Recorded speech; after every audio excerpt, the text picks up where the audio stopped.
There was a school pool that was supposed to pick them up, but for some reason I wanted Luke to do it. I was getting worried even about the school pool. No children walked to school anymore. There had been too many disappearances. When I got to the corner, the usual woman wasn't there. Instead, there was a man, a young man. He couldn't have been more than 20. She's sick, I said as I handed him my card. Who? He said aggressively, I thought. The woman who's usually here, I said. How would I know, he said. He was punching my number in, studying each number, punching with one finger. He obviously hadn't done it before. I drummed my fingers on the counter, impatient for a cigarette, wondering if anyone had ever told him something could be done about those pimples on his neck. I remember quite clearly what he looked like. Tall, slightly stooped, dark hair, cut short, brown eyes that seemed to focus 2 inches behind the bridge of my nose, and that acne. I suppose I remember him so clearly because of what he said next. Sorry, he said, this number's not valid.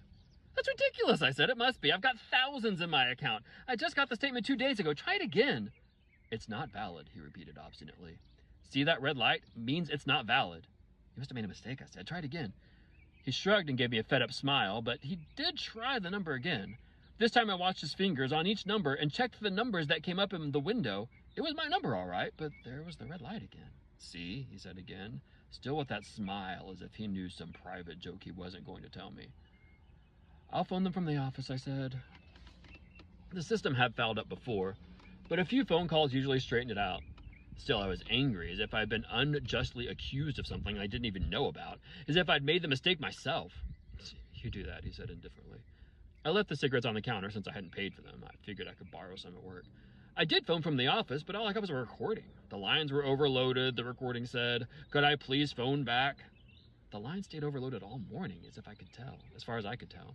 I phoned back several times, but no luck. Even that wasn't unusual. About 2 o'clock after lunch, the director came into the disking room. I have something to tell you, he said. He looked terrible. His hair was untidy, his eyes were pink and wobbling as though he'd been drinking. We all looked up, turned off our machines. There must have been 8 or 10 of us in the room. I'm sorry, he said. But it's the law. I'm really sorry. For what? Somebody asked. I have to let you go, he said. It's the law. I have to. I have to let you all go. He said this almost gently, as if we were all wild animals. Frogs he'd caught in a jar, as if he were being humane. We're being fired, I said. I stood up. But why? Not fired, he said. Let go. You can't work here anymore. It's the law. He ran his hands through his hair, and I thought, he's gone crazy. The strain's been too much for him, and he's blown his wiring. You just can't do that, said the woman who sat next to me.